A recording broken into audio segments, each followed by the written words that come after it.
All right, got the video going, so whenever you want to make the introduction, give it a 3, 2, 1, and then talk. Okay. All right, you ready? Mm-hmm. 3, 2, 1. Greetings, Trombly Terriers. I'm excited to begin our adventure into our One School, One Book.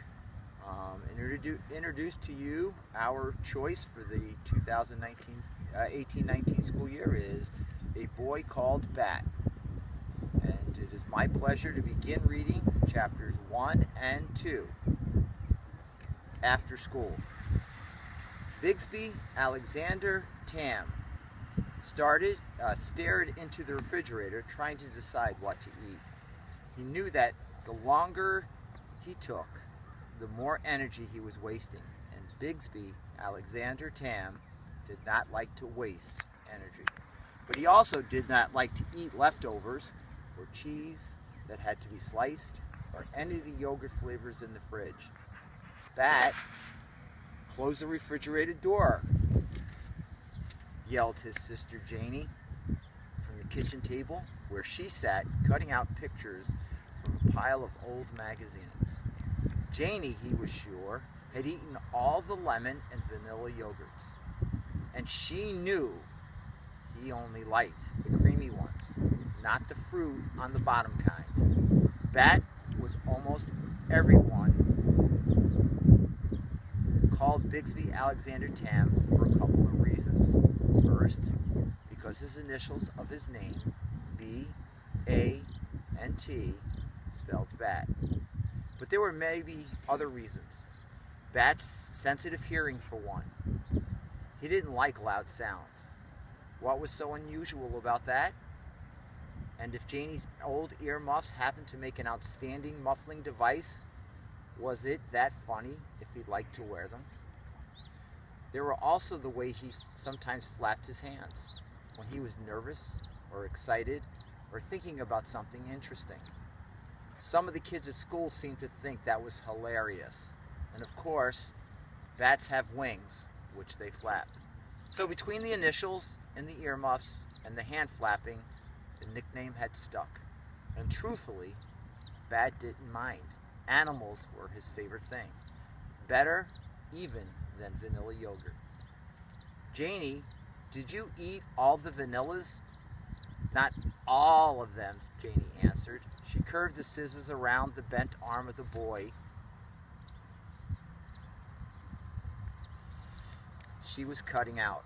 I saw you eat at least 2 or 3 of them. Did you eat the last vanilla? Yes, said Janie, and with a final snip, she freed the shiny paper boy. It was delicious. Of course it was delicious. All the vanillas were delicious. Well, said Bat, closing the refrigerator door a little harder than he needed to. Now there is nothing to eat. I wouldn't say there's nothing to eat, teased Janie. She knew she wasn't supposed to tease him. Well, I would, said Bat. Nothing I want to eat. Then you must not be very hungry. On Tuesdays and Thursdays, after Mom drove Bat home from school, she had to go back to work for a couple more hours. It was Janie's job to watch Bat. Thursdays were the hardest, and today was Thursday. Make me a snack, Bat demanded. Make me a snack what? Make me a snack now. No, said Janie.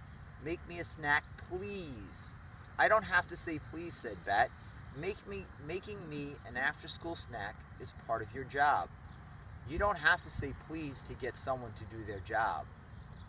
You do if you want them to do it well, said Janie, but she pushed back the magazines and stood up. Bat felt his elbows beginning to bend. He felt his hands getting ready to flap. I'm hungry, he said again, and his voice sounded higher. Okay, said Janie. Don't fly away. I'll fix you peanut butter and jelly. Without the crust, Bat said, and he felt better already. Chapter 2, Bat's Cave. After finishing his snack, Bat went to his room. Bat's room was his favorite place in the whole world. In his room, Bat felt completely comfortable. Here, he knew where everything was. If something was in the wrong place, it was his own fault, because no one messed with his room but him. In the rest of their small house, Bat's mom and sister knew to put anything they needed to go to Bat's room in one of the 3 baskets. His clean laundry basket, his book basket, and his miscellaneous stuff basket. Miscellaneous was a great word, one of Bat's favorites. It meant all the extra stuff.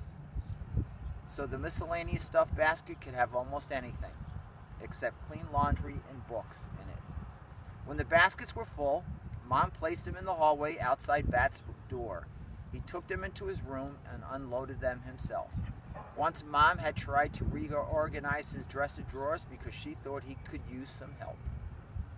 After, when he was so upset he couldn't even speak, she said, "I'm sorry, Bat, but your drawers were just a mess. Your hats mixed in with your pants and sweaters, and I don't know how you would find anything." But the drawers weren't a mess. Not at all. If Mom had looked more closely, she would have seen that his knit caps were in with his long pants and his sweaters because he always wore those things together on cold days. Shorts and t-shirts were in another drawer because he wore those things together on warm days. "But what about this drawer?" Mom had asked, pulling open the bottom right drawer, which had a pair of pants, a wool sweater, and 2 t-shirts. "Those are the things I never wear," Bat told her when he finally calmed down, "because they're itchy and uncomfortable." Then Mom cut the tags out of the t-shirts and Bat moved them into the warm days drawer. After that, Mom left him to his own devices, as she liked to say. Once in his room, Bat closed the door. There was a sign on the outside that said, "Please knock." Janie had written it for him because her writing was much neater than his. Janie could do all the hand things better than Bat. Writing things, cut things out, smooth peanut butter on bread. The clock told Bat that Mom would be home in 46 minutes. Mom was a veterinarian, which was what Bat intended to be, too, one day. Mostly she treated cats and dogs, but sometimes she had unusual patients. Once she had taken a BB pellet out of the wing of a hawk. The pellet had broken one of the bones. Mom had done surgery to mend it. She brought home the x-rays to show Bat. "Why would anyone shoot a hawk?" Bat had asked her. "Do you think they were going to eat it?" "No," said Mom. "Sometimes people do stupid things." She had been very angry about the hawk, angrier even than when Bat and Janie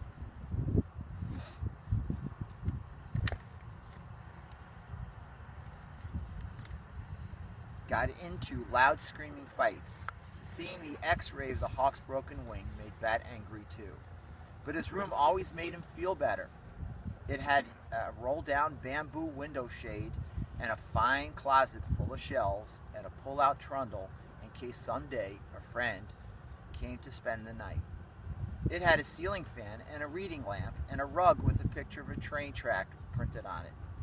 Bat felt like looking through his animal encyclopedia, which he often did after school. So he pulled it down from the bookshelf, dropped comfortably onto his beanbag. His stomach was full of sandwich, and Mr. Grayson hadn't assigned any homework. For this moment at least, Bat felt perfectly content. Thank you for listening, and I hope you enjoy our book, A Boy Called Bat.